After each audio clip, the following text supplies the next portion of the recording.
Honorable Speaker, sir, over the last 10 years, the direct tax collections have more than trebled and the return filers swelled 2.4 times.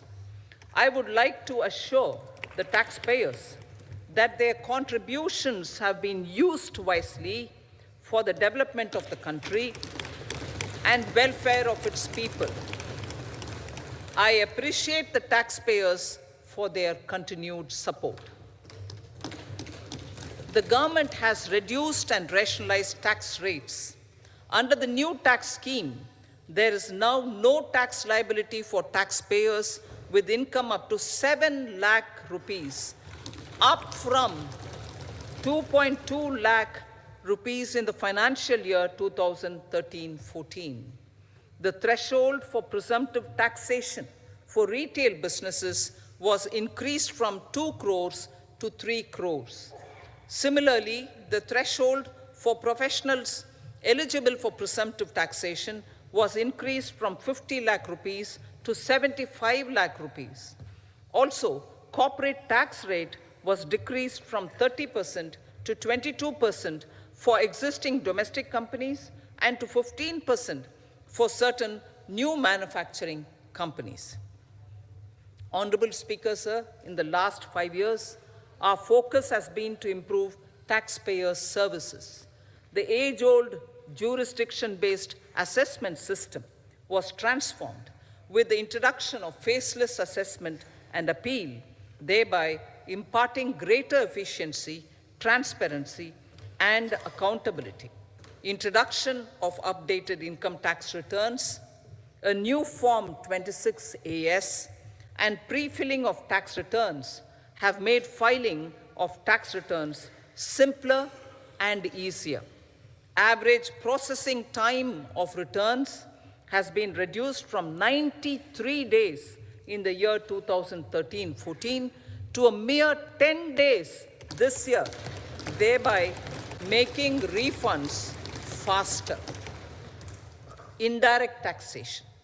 By unifying the highly fragmented indirect tax regime in India, the GST has reduced the compliance burden on trade and industry.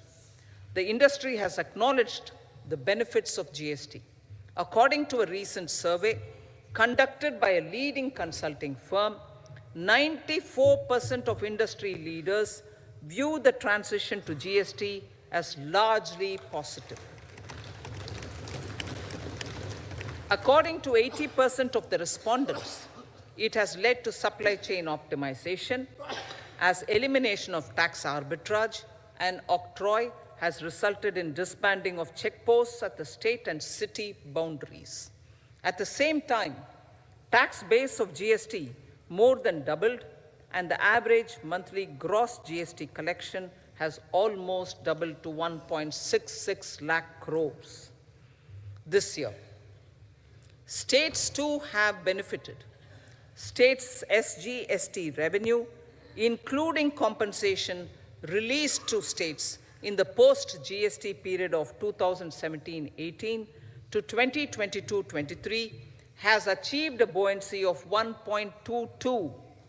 In contrast, the tax buoyancy of state revenues from subsumed taxes in the pre-GST 4-year period of 2012-13 to 2015-16 was a mere 0.72.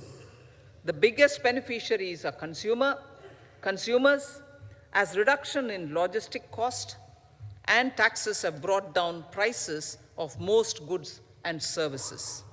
We have taken a number of steps in customs to facilitate international trade.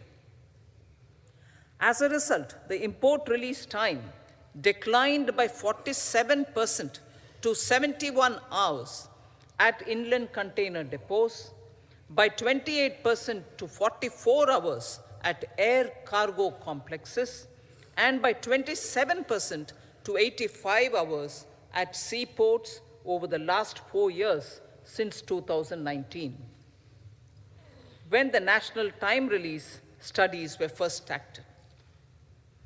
Tax proposals. As for tax proposals, in keeping with the convention, I do not propose to make any changes relating to taxation and propose to retain the same tax rates for direct and indirect taxes, including import duties. However, certain tax benefits to startups and investments made by sovereign wealth or pension funds, as also tax exemption on certain income of some IFSC units, are expiring on 31/3/2024.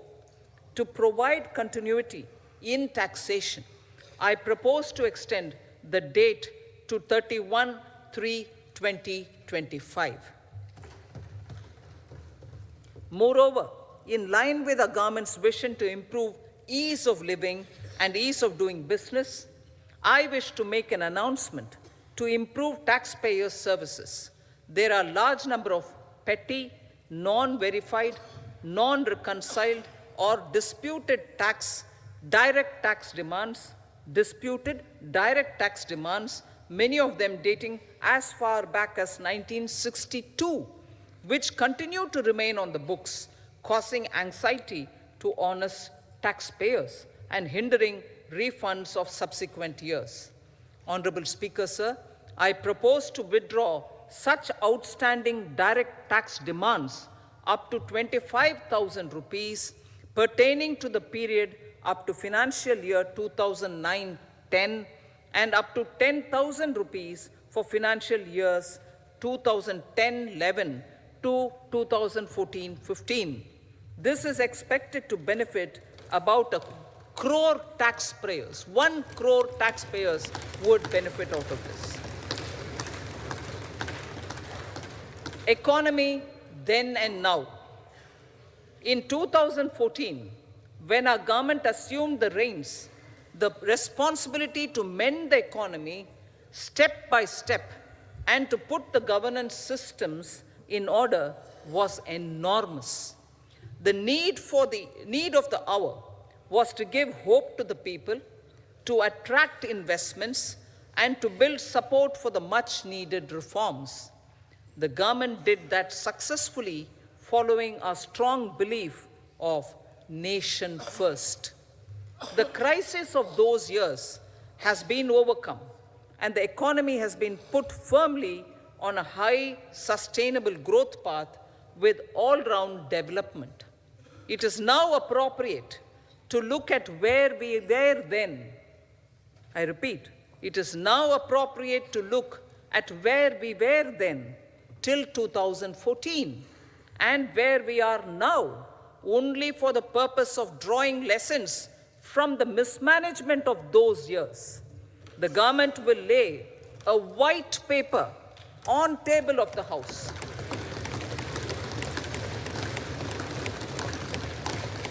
The exemplary track record of governance, development, and performance, effective delivery, and Jan Kalyan has given the government trust, confidence, and blessings of the people to realize whatever it takes, the goal of Vikasit Bharat, with good intentions, true dedication, and hard work in the coming years and decades. With this, Honorable Speaker, I commend the interim budget to this august House. Jai Hind.